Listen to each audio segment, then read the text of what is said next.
Իշխանավորները, իշխանության քարոզիչները ոչ նիկոլական եպիսկոպոսներին եւ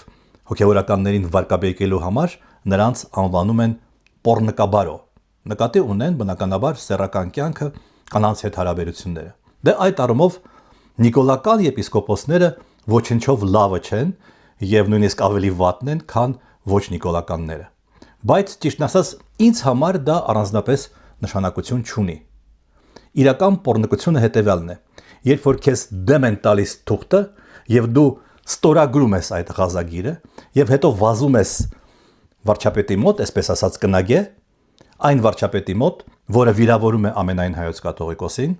այն վարչապետի մոտ, որը կաթողիկոսին անվանում է կտրիչ Ներսիսյան, այն վարչապետի մոտ, որը բանտերում է պահում եպիսկոպոսներին եւ այլ հոգևորականներին։ Դա իրական պոռնկություն է։ Իսկ մնացածը թող մնա բոլոր հոգևորականների խղճին։